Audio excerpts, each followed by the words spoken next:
Hello dear fiber friends, it's Doris here, otherwise known as Knitty Nina on Ravelry and Instagram, and welcome to episode 10 of the Knitty Nina Diaries.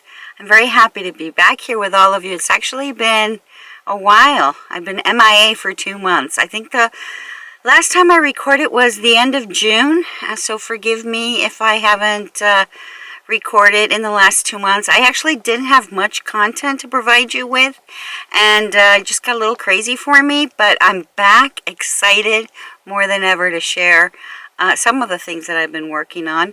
And so I want to know how everyone's doing out there. Hopefully you're enjoying your summer.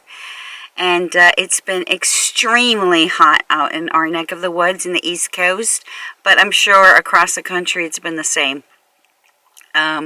So if you're a returning viewer, again, thank you so much for, sticking around, being so sweet, and subscribing to the channel and continuing to give me an opportunity to share my love for the fiber arts with you. It just means the world, and the connections I've been making with the comments truly means a lot to me. So I'm excited to hear what you're doing currently. Have you done something exciting for this summer? Are you working on a special project? Let me know in the comments below. And if you are actually a new viewer stopping by, checking things out here, I hope that you stick around. I hope that you like the content and, consider subscribing, because I'd love to have you as a regular viewer. So let's get started, shall we? Have lots to show you. In the last episode, I was working on kind of my version. I have my laptop here of a sweater that I had done, and I'll pop the pattern. It was the Easy Sweater with the Straight Neck by Sytske Corver, and this sweater I had done twice already, and I decided to use the same framework and do a V-neck instead. And I had started it, I showed you, I think I was doing the front on episode 9, and I was using Katia bamboo, using a US size needle 6, and the largest size in this pattern makes you cast 130 stitches, and I'm pretty busty, so I casted 133 with a US 6, and I kind of figured out the gauge and just started knitting away. I did a slip 1, knit 1. No, I take that back. I did a knit 1 through the back loop, purl 3, bottom, and I'll show you that. This is the actual piece here. I was going to wear it, but it's a little too warm. But let me show you the bottom. I put a little logo on, the same one that I do for my bags. So that's the bottom. The drape turned out really pretty, and it's really soft. I did a sleeve, a drop shoulder sleeve, so I did the front first, and then I divided the neck. I split it, and I did 66 stitches here and 66 stitches on this side, and left that one stitch as a center point. And then I kept decreasing until I had left 54 stitches on each side. And then I think I just did a little bit and measured it on my shoulder and how low was the V-neck. And then I bind it off. And then I did the back, just all the back. There's no shaping to this. I did a garter stitch. I did a garter stitch, I think 3 stitches. I started knitting 3 stitches every row as the beginning and the end of each of the sides. And when I seamed it together, it made this really cute, I think, detail. So it did that. And then I kind of replicated that here on the sleeves.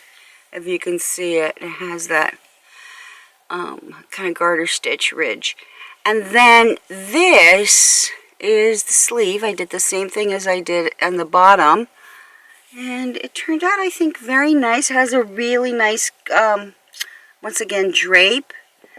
And I look forward to taking pictures of it. But again, this was using Katia bamboo and a US 6 needles. And I'm very pleased with it. I'll have to take pictures and show them to you. So that is finally done. It was just a lot of stockinette. I had to just continue to say, keep going, keep going, keep going, and finally I finished it. So I hate leaving something undone, but it was so much stockinette stitch. But it's done. I called it my summer sweater, and I still have to post it on Ravelry, but finished. So that was the first project. Works in progress. I actually have two, and that I'm really excited for. And then, let me show you here. So, in one of my episodes, I had talked to you about a day trip to a town in Pennsylvania called, I think it was called A Bird in Hand, Pennsylvania, and I found a knitting shop there. And this lady spins her own yarn, and she had this big skein of Angora, and I think I showed it in one of the episodes. So what I did is I wounded it up together, and you can see the colors. Let's see if you could, oops, sorry about that. There you go. It's really pretty. It has a very fall feeling. It has a lot of burgundies, forest greens, a little bit of a turquoise in some areas, a mustard yellow. Very, very pretty. This was much bigger, and what I started to do is I would pull from the center, and then I pulled from the outside to hold it, double held. And I'm using a US 15 needles, and I am making like a big shawl, like a garter shawl. No pattern, just casted it on, and I started increasing, and hopefully it'll be done for Rhinebeck. Oh, I actually like it against blue. So this is what's happening here, and it is the softest, drapiest fabric that's coming out of this. As you can see, it's very airy. You can see the light going through it. And it's more like a crescent shawl versus a full V. And you can see the increases here that I'm doing. Let me see if you can see it. It's just so airy that it's hard to read. There, I think here you can see it. And then on this side,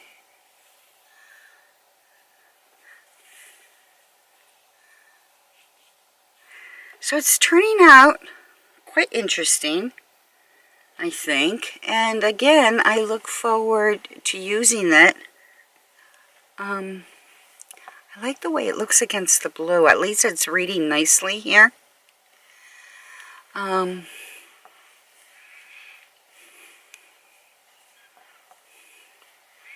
sure I'll get a lot of use out of it because it can go with a lot of colors, solid colors. It can go in with a burgundy, a blue, a mustard. So that is what I am working on. And that's what these Angora, big skein of Angora, 100 grams I think it, no, 100 grams. It's got to be more than 100 grams here. But I'll try to link the episode below in the comments section where I talk more about the details of the yarn because I don't have the label with me. That's one project. And then the next project that I'm working on is Let's see. So, you hear all that noise? So I'm in love with this particular pattern. And I think you might have gotten a peek with it when I turned it around here. It's the pressed flower shawl by Christoffers. And I am making it in my favorite colors. As you know, I love my blue. And, oh my gosh, what do you think? I think it is turning out very nice. It has such an interesting pattern. That's the front. And the color, I hope you can read the color. It's blue. I'll have, maybe here you can see it better. That's the front, and then this is the back. And the back has as pretty of a pattern, different but pretty pattern than the front. And it's all done through slipping stitches. So it looks like you're doing Fair Isle, but you're not. You're only working one yarn, one color of yarn each time per row. So you're not doing any Fair Isle, and then you carry the second color on the right side of the project. You just carry it and you create this, let me show you, this kind of ridge. See how it goes like a ridge? I think it's really pretty. It's turning out. My hope, and here's the provisional cast on. So you start here with a provisional cast on. And I've got to say that when you start, just trust the pattern, because it looks like it's going to get complicated, but if you just sit focused. One thing I did do, I should say, is I turned off, like, no television, no music, nothing, no noise. I was alone, I was focused, because the beginning requires a little bit of focus, and once you start doing it, then when you're, I was showing the different part. Once you get up around maybe 4 or 5 rows into it, you'll understand. You're like, okay, I can see the repetition, I can see the pattern changing. But just dedicate some quiet time just as you're starting. And then, as any pattern, right, you start repeating it, doing it over and over again, getting to understand the repetitions when it's happening, and you're on your own there. And the yarn that I'm using is it's a set that I got from Primrose Company, and she had this set for this pattern. I'm trying to get the other one. Hold on.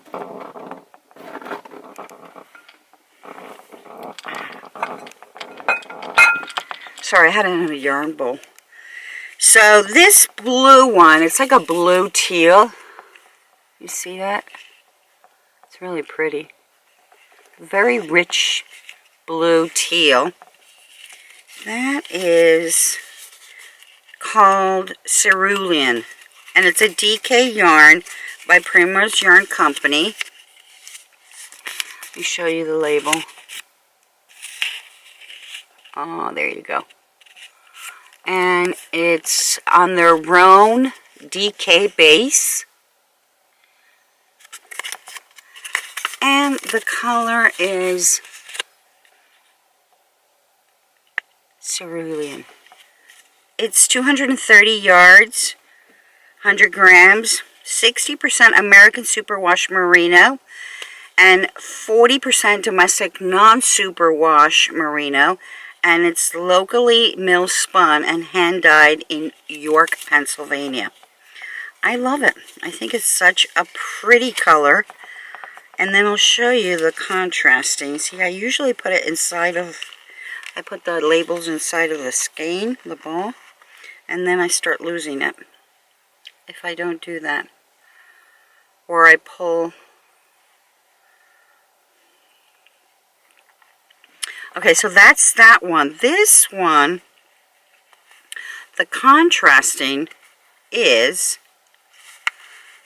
this one. Well, I mean, I'm in a very different color section here. See how it transitions? It's got purplish. Now it's into the little mustards with blue. It had green. It had the mustard yellow. This one is also Primrose Company. Primrose Yarn Company. The logo is a little different on this. I don't know why. And this is their Homestead Worsted. It's a 3-ply worsted weight, and this is 100% superwash merino, and it's around 150 yards approximately, and it is called Daybreak.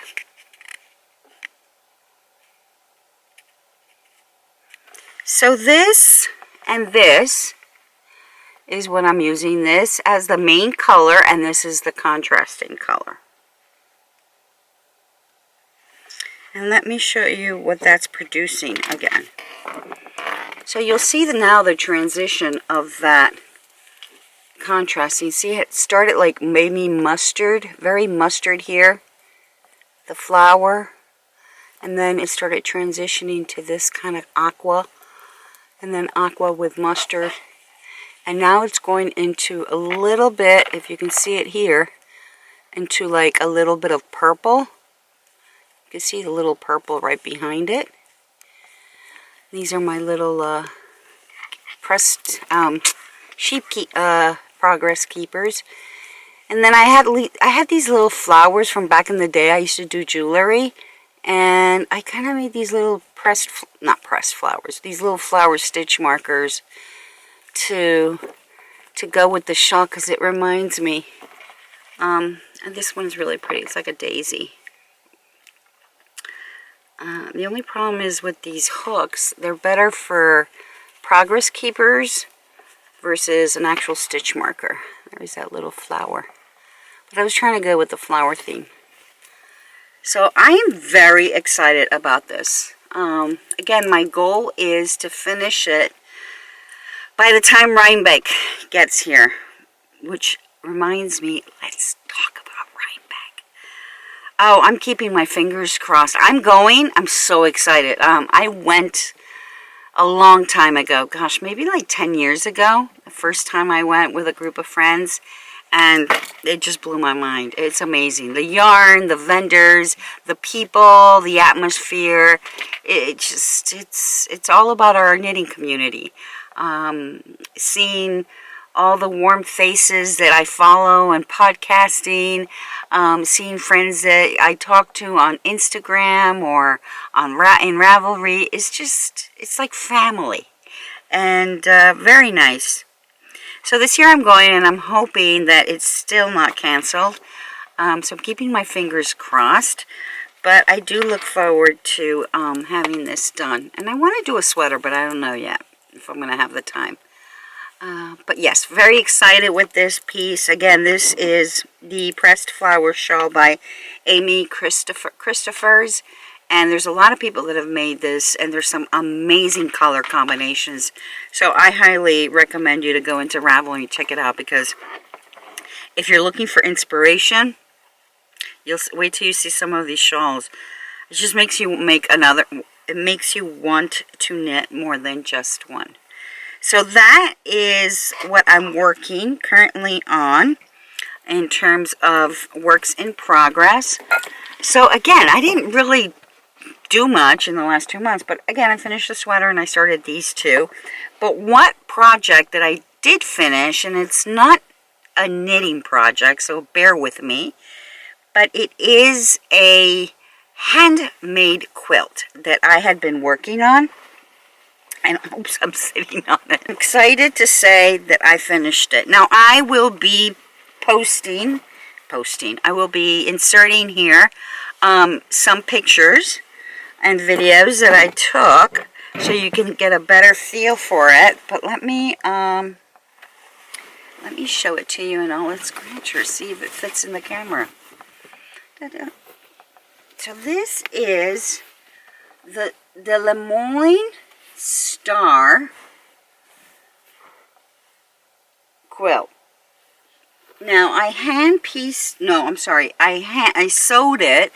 I sewed it, cut it by hand, sewed it and pieced it with a sewing machine, and then I quilted it for the first time by machine.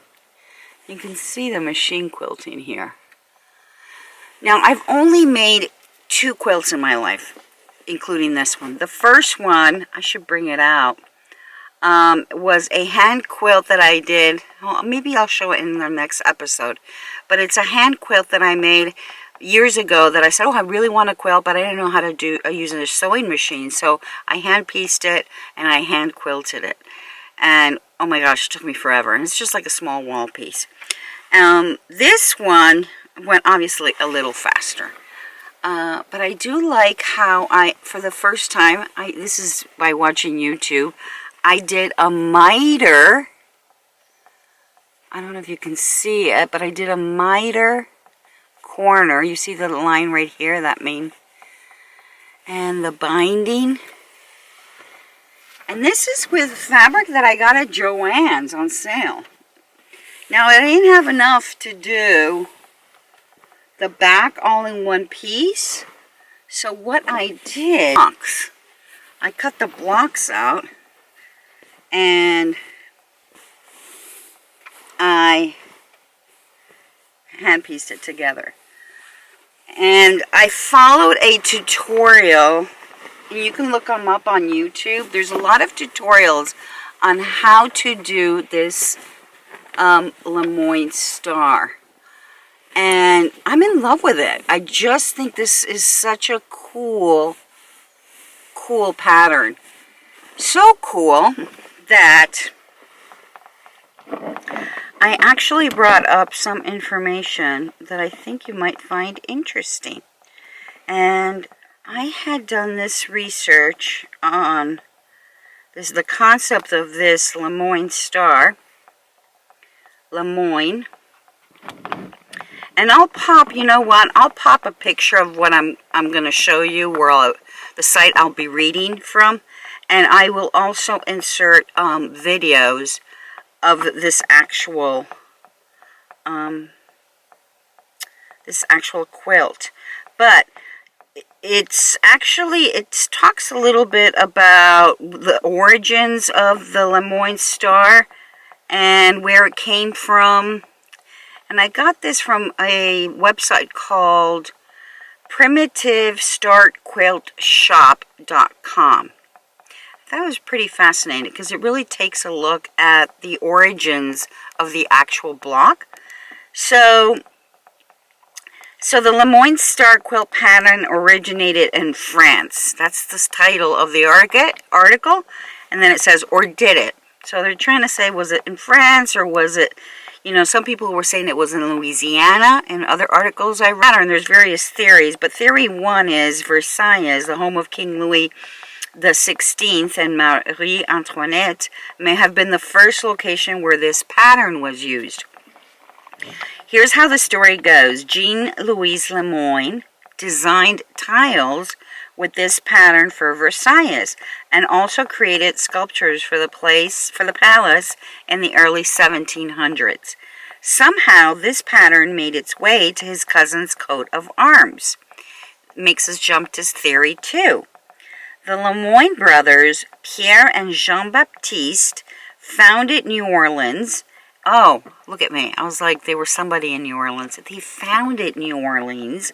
And this particular star pattern is prominent in Jean-Baptiste's coat of arms. Interesting. Very interesting. And theory 3 that says that it all started as the Puritan star in New England. Theory 4 says that the Lemoyne star was pronounced as lemon star by the English speakers in America. Quite a melting pot of theories, right? Well, regardless of the true origin, here's what makes this pattern unique. It has 8 points. So yeah, 1, 2, 3, 4, 5, 6, 7, 8. It has 8 points. And each of the outside angles are 45 degrees. Just have to make sure those points line up. So I think it's really interesting. Now, when in Washington, D.C., if you guys ever go to Washington, D.C., make sure to stop by the Smithsonian National Museum of American History to see an early 1800s Lemoyne star pattern quilt. It was hand sewn in North Carolina and made out of cotton and wool, which were common clothing fabrics at the time. And that actual quilt picture, I'm going to pop it up here in the corner. Look at this. There's ways that you can just, once you get the formula of how to cut and sew it together, and make sure that that when you're sewing the pieces together, you're putting pins to ensure that you really get those corners perfectly matched. Now, is this perfect? I don't know. I think they turned out pretty good. I didn't really dive in to check and see which ones did match and didn't. But and then the quilting I did was very tight. This is freehand motion quilting. This is my first time doing that, so as you can see, it's really, those curves are, I made it extremely tight, so it makes a very dense fabric. But I do like that it gives it a little bit of a wrinkly effect, like an old quilt. So this is the last finished project that I have for you today. And I was so excited to show you this one because I had been working on it, and I think I had mentioned it in some of my episodes that I wanted to finish this because I want to start another one. So yes, very, very happy and excited about this, and hopefully you enjoyed the videos. And that little history on Jean-Baptiste, I never knew. Pierre and Jean-Baptiste, where the star name comes from. Lemon star or Lemoyne star. So there's a little history for you on this particular block. So that's all I have for you guys today. I want to thank you so much for, spending some time with me today. Thanks for hanging out, and I look forward to hearing from you in the comments. Let me know what you're working on. What's that special project that maybe you're working for Rhinebeck, or what are some of the projects that you made in the summer? What yarn did you use? Let me know all about it. Would love to hear it. So until our next episode, my friends, be well, stay safe, and keep on making. And I'll talk to you and see you in the next one. Bye, everyone. Ciao, ciao. Bye.